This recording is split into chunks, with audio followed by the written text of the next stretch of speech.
Eccoci qua. Ehi Susi, ciao! Ciao, Carolina, beh, com'è? Da abitare qui? emozionante. Senti, Andiamo a mangiarci una cosa? in ogni caso questo è Slow Tour, viaggio appunto per le ville venete, in questo caso a Villa Valmarana Inani. Inani.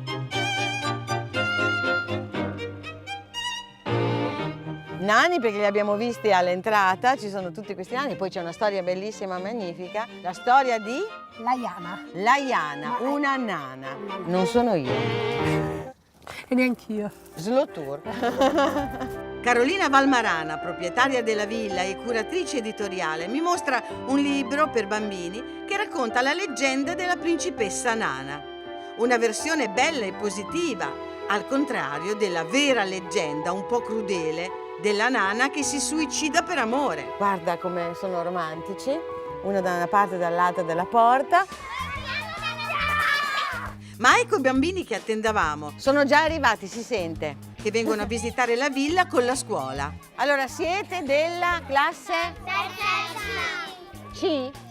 C, va bene. Della scuola? Tiepolo! Va bene. E questi dove siamo qua? Villa dei Nani! Brava. E cosa vedremo qui? I dipinti di Tiepolo. Cosa sono? Gli affreschi.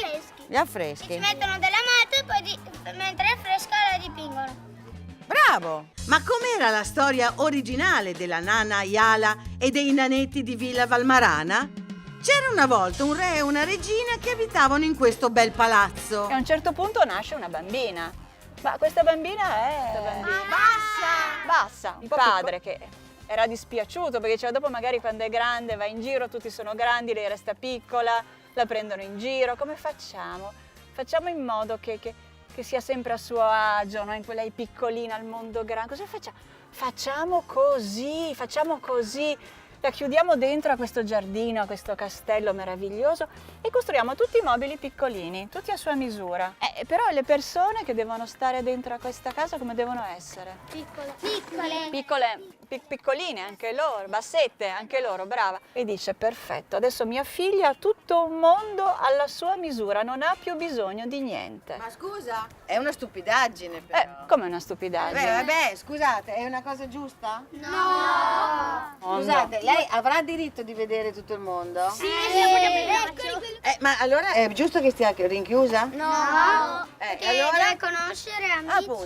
e tutto. Allora lei deve conoscere gli amici, il mondo conoscere deve il mondo. conoscere lei, no? Un giorno si affaccia al muro del giardino, guarda fuori. E cosa vede passare? Chi è che vede passare? La macchina? No, non c'erano ancora le macchine, vede passare una macchina. Vede Un principe!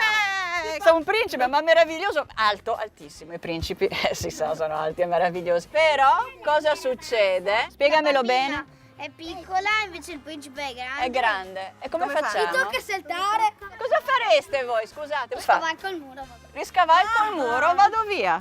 Crudele! Riscavalco le gambe. Si fa tagliare le gambe, anche questo è un po' crudele. Si può lo stesso vivere insieme se uno è alto e uno basso?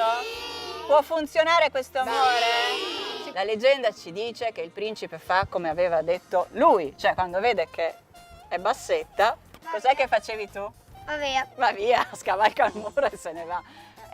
E come resta Crudele. la nostra principessina qua? Male! Allora, la nostra storia ci dice, la leggenda, che a questo punto la nostra principessa sale sul muro e per il dolore si trasforma in pietra. E tutti i nanetti, vi ricordate che il papà aveva chiuso dentro con lei tutti quei nanetti che erano alti come lei per non farla sentire diversa? Anche loro per il dolore si trasformano in tante pietre. Ecco spiegato perché ci sono sti nani. Ecco, spiegato. Va bene, ok, perché ci è sono finita sti la nani. storia, va bene così? No! Allora, non va bene così. Come Non va poteva bene così. finire la storia? Può essere che il principe diventa lui piccolo e così si vedono e stanno insieme. Può essere che la principessa diventa alta e stanno insieme. La cosa più semplice.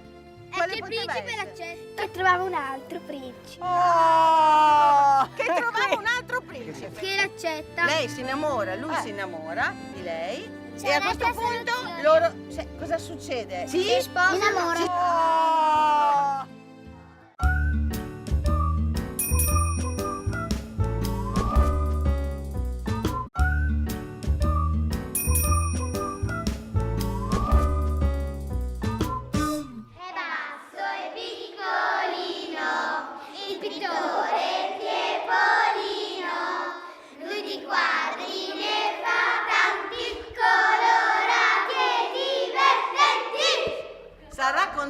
Tiepolo.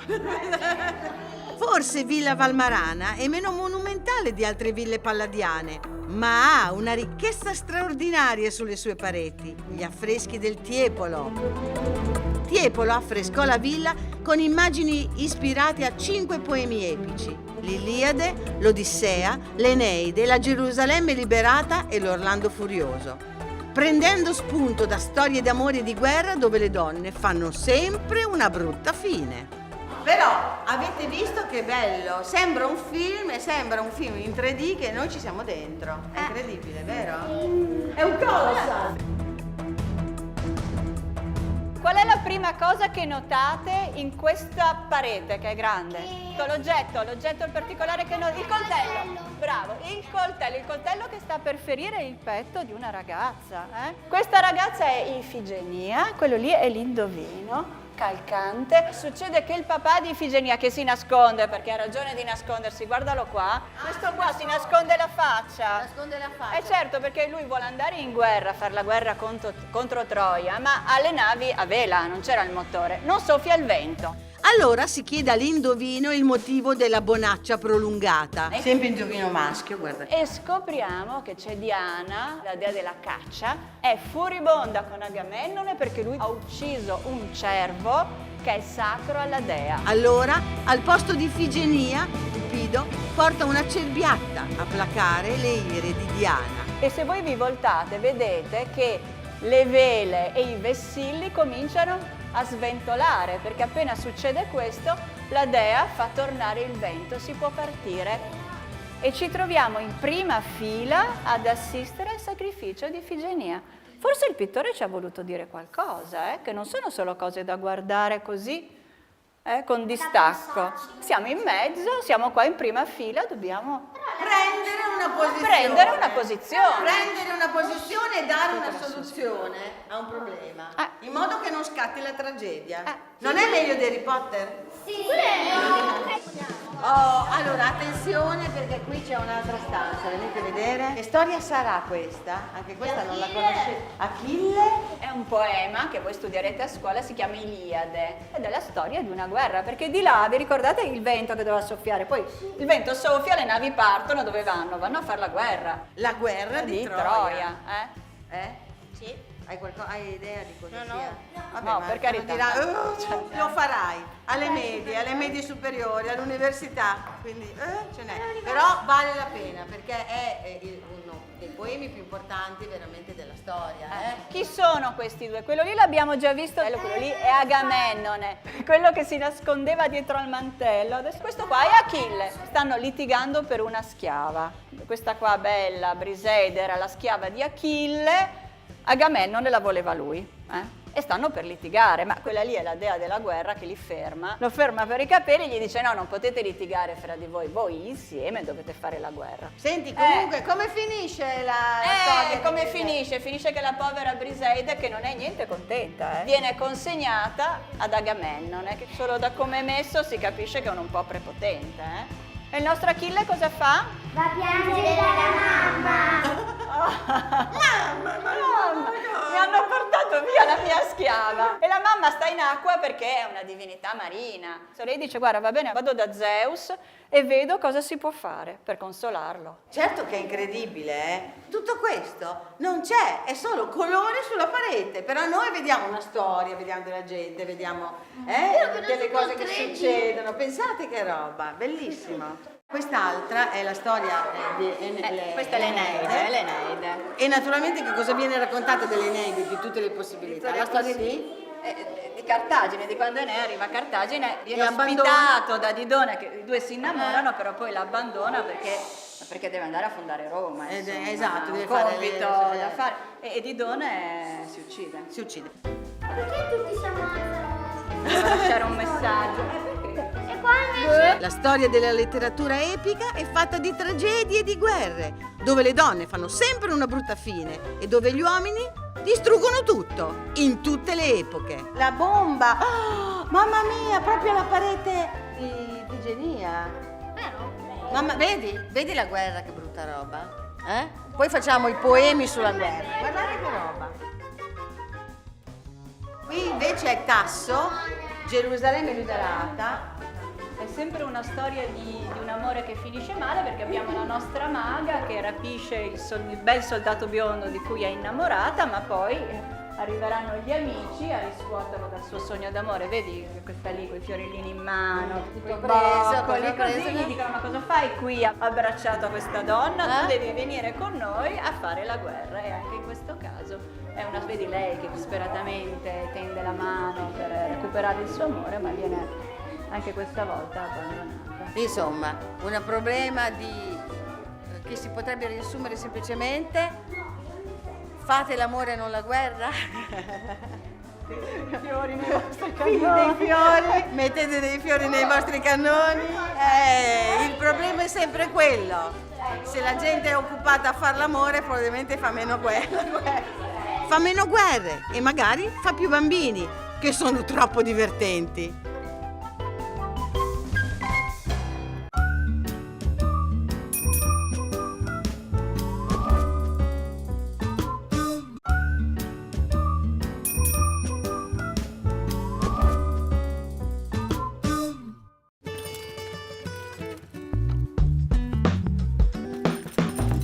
Slottour, Ville Venete. Sono arrivata a Villa Emo.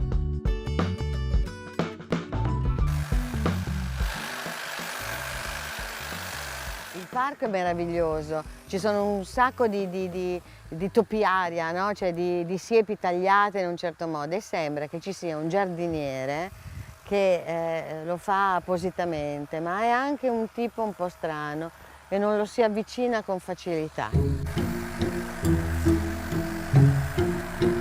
Salve! Sono siepi che non sono siepi, sono muretti. È come dire il giardino all'italiana, Esatto. che viene fatta con le siepi fatte così. Ma non è mica facile farle venire su in questo modo, poi, no, queste- poi tante. E come si fa a tenerle così? Se vuoi provare, Oddio mio, no! Sì, dai, c'è sempre una prima volta. se è sempre una prima volta si può provare. Ma non voglio rovinare, guarda, è già No, non c'è successo con le problema. pecore. Schiacci, non Quando c'è problema. quando taglio qualcosa.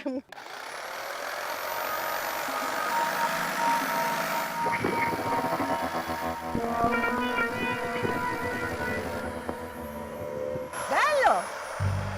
Grazie. Beh, complimenti, perché non è mica facile. Ci sono chilometri di muretto.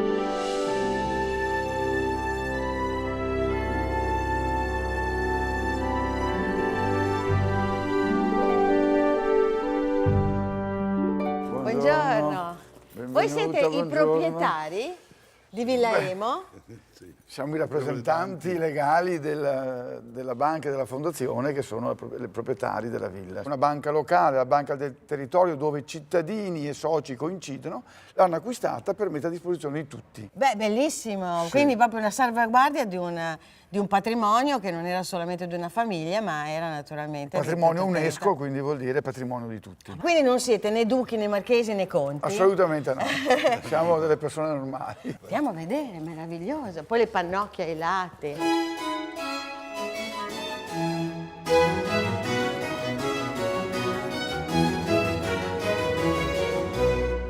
Straordinaria, ma questa è proprio palladiana. Palladiana pura, anzi forse la villa più riuscita del Palladio, quella più equilibrata, simbolo del Palladio. Gli affreschi sono dello Zalotti, siamo del 1540 e 50, una villa che è una villa fattoria, dove i nobili veneziani venivano a realizzare la loro casa di campagna nell'entroterra, in queste zone, La villa, realizzando la queste villa di opere campagna. favolose. E poi qui e là delle informazioni che ci vengono date anche sul periodo storico e anche su quello che dal punto di vista dell'agricoltura veniva fatto qua. Per esempio, là in fondo, lo Zelotti, discepolo del Veronese, anche lui con molta ironia dipinge queste cornucopie, questi festoni, ma ci mette non dei fiori a caso, ci mette l'aglio, ci mette, che so, forse questa è una barbabietola, il cavolfiore, la verza e poi, molto importante, ci mette il mais. perché il mais arriva qui da dove? Dalla Turchia, dopo essere naturalmente arrivato dall'America. E sembra che gli Emo siano stati uno dei primi ad introdurre in queste terre il mais ed acqua, due elementi che insieme hanno fatto quindi risollevare la popolazione locale da quella che era veramente la crisi di quel tempo, crisi diverse da oggi. La polenta! La polenta! Mamma mia, la polenta!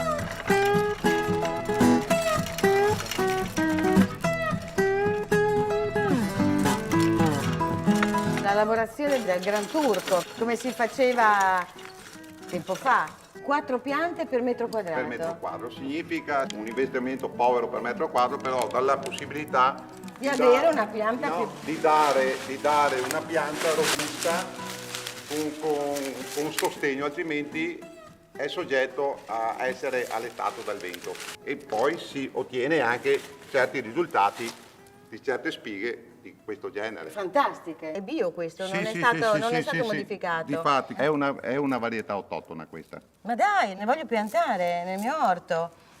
Senz'altro. Dai!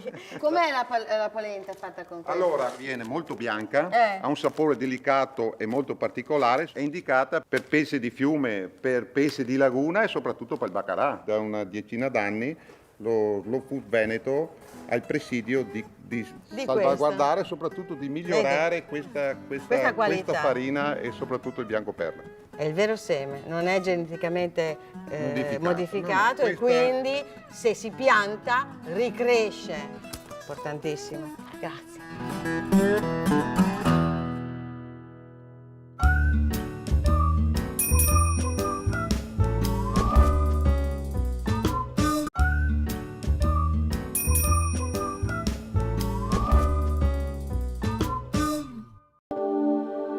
Dalle parti di Treviso, una sera in pizzeria. Buonasera. Buonasera, io non avevo ancora ordinato niente, ma... Faccio una sorpresa, le porto una pizza, sono 6 tipi di farine diverse. 6 tipi di farina? 6 tipi di farine diverse. Nella stessa pizza? Stessa pizza. Ha 2 giorni di riposo. Praticamente lei quando mangia questo prodotto sentirà che è più leggero di quando si è seduto.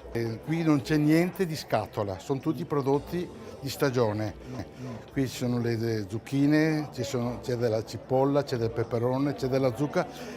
Della zucca? La zucca, quella più... La pizza alla zucca effettivamente è una novità assoluta. Qui nel Veneto noi la usiamo tantissimo. Questa verdura da dove viene? Questa verdura è biologica, è una verdura dei nostri campi qui biologici. Verdura biologica, assolutamente di stagione. Di stagione, sì. Di stagione, con una pizza fatta con 6 farine diverse che hanno lievitato e riposato per 2 giorni. Per 2 giorni, minimo 2 giorni. E il giorno dopo aver dormito nell'albergo annesso alla Neo Pizzeria Biologica, capisco meglio dove sono capitato.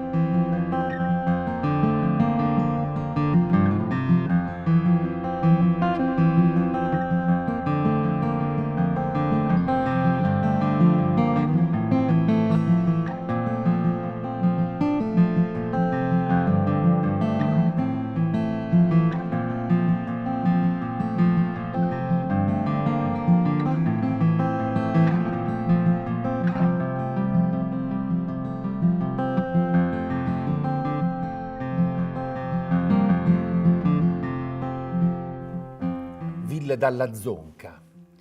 L'impianto iniziale è quattrocentesco, poi sviluppata nel 1700. È la classica villa veneta, proprio quando a un certo punto i nobili veneziani guardano all'entroterra, si fanno costruire le loro residenze estive, che sono anche aziende agricole.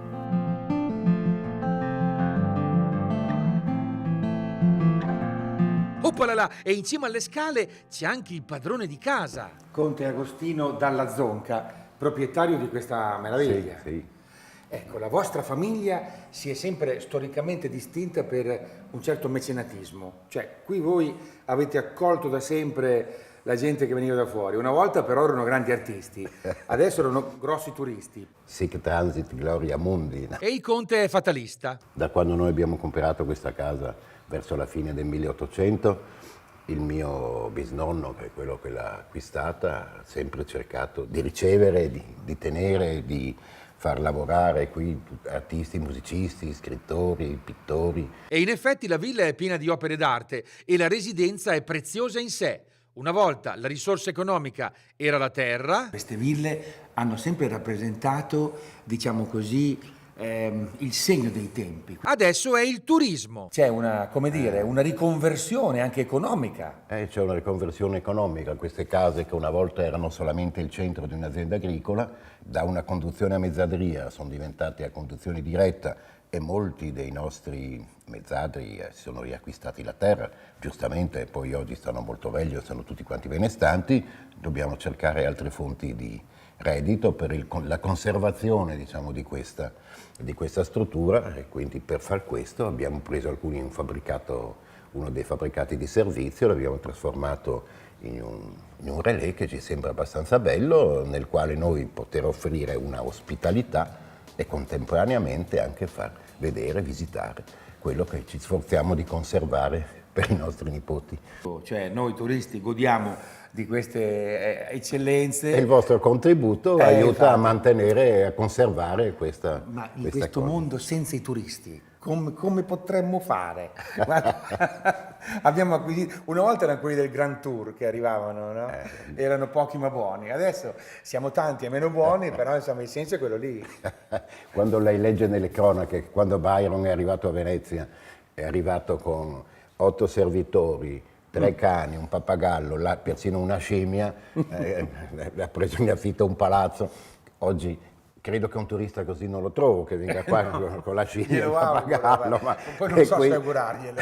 E quindi bisogna che oggi si accontenti di gente così. Accontentarsi non neanche accontentarsi, ogni cliente che viene qui è solamente il benvenuto. Ogni cliente che viene qui porta il suo contributo al mantenimento della cultura e di quello che è il nostro patrimonio culturale, più grande, più piccolo. Qui è una piccola parte del nostro patrimonio culturale nazionale, no? E questo, scusate, ma è stile, complimenti. Grazie a lei. Grazie.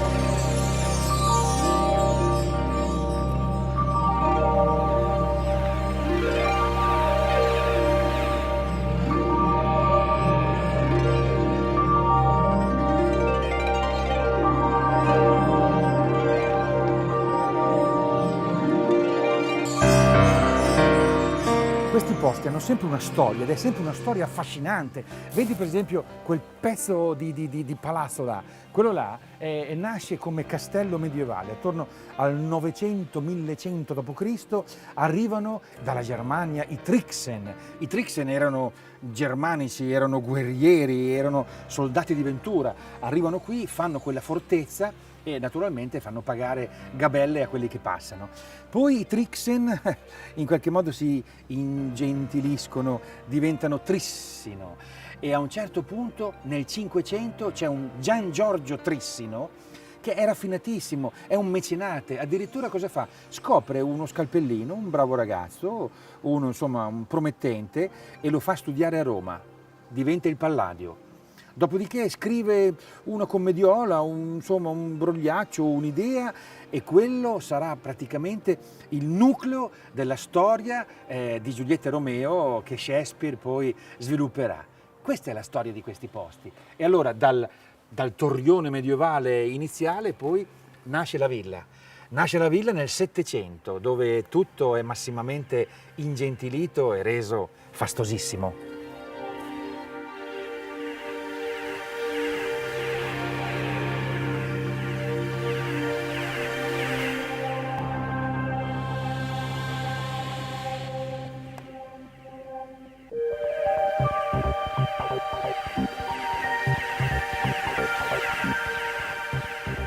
Il bello delle ville venete, e di questa in particolare, è che sono abitate, vissute vere nella loro capacità di trasmettere un'atmosfera storica e nel contempo attuale, con continue contaminazioni fra il lato monumentale e quello quotidiano.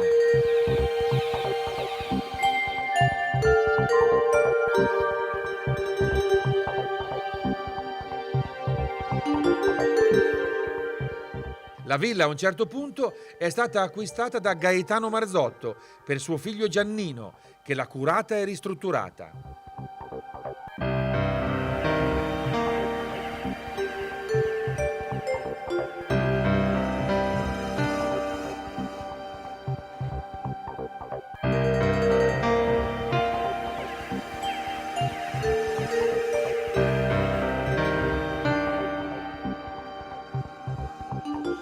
Buona Zanuso, la Vestale di Villa Trissino Marzotto.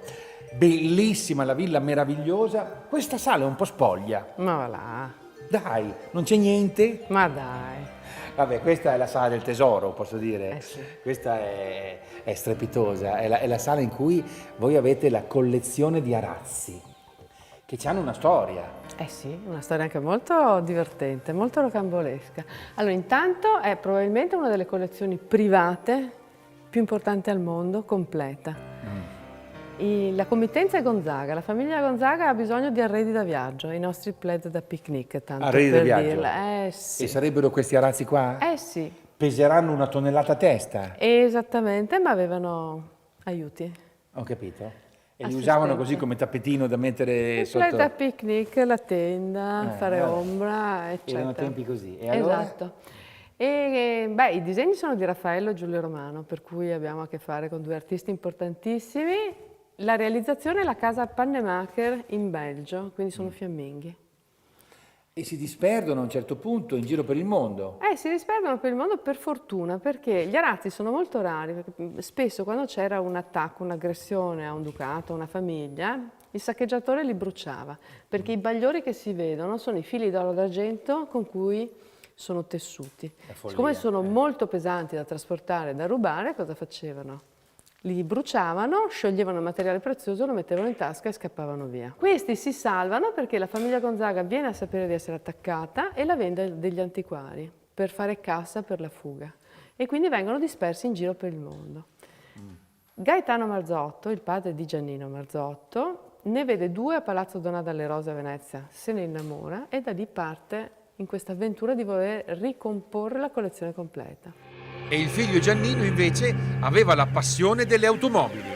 Che bello, ma lui è poi famoso perché è un grande corridore automobilistico. Ha vinto 2000 miglia da giovanissimo. Io non me ne intendo di macchine, però so che questa è una cosa importante. 1000 miglia è una roba pesa, che te lo posso dire. Se l'ha vinta era bravo. E poi so che a parità di gare e corse è stato quello che ha vinto di più al mondo. Non era solo un corridore però. No, è stato un imprenditore, però un imprenditore illuminato, cioè attento alla ricerca, attentissimo all'innovazione.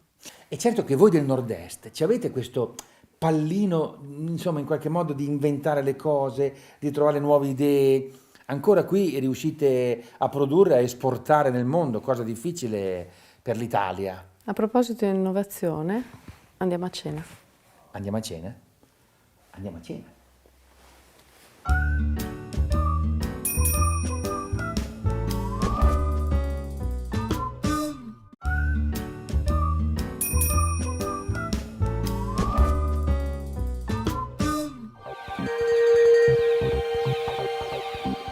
Ma qual è il segreto del successo di queste grandi dinastie industriali che hanno scritto la leggenda del Nord-Est? Com'è che qua nel Nord-Est ci avete sempre le idee? Ci avete le idee industriali, le idee economiche, riuscite a esportare? Questo territorio si inventa con continuità. Le zone industriali del Nord-Est che hanno da una parte massacrato il territorio, dall'altra hanno reso uno dei territori più straordinari del mondo. Che purtroppo sono tantissime, 2500, mixano un sacco di componenti, di ingredienti. Per cui tu ti trovi di fianco L'azienda che ti fa le tute per la NASA o per Valentino Rossi, con quello che fa le borse più belle del mondo, con quello che si inventa il cambio della bicicletta, con quello che ti fa il farmaco per il raffreddore, con la più grande acciaieria di acciai speciali. Tutti che nascono qua. Tutti che stanno lì, ma che stanno magari in un raggio di 100 metri. Allora andiamo... Per cui è un distretto creativo, non è un distretto industriale. Questa è la... distretto creativo. Sì. Ecco, allora possiamo andarlo a vedere domani, però stasera c'è questo... Come si chiama? Baccalà mantecato. Alla faccia dell'innovazione, viva la tradizione. Poi mangiamo anche il baccalà alla vicentina. Il futuro è nel passato, per cui... Che bello. Questa...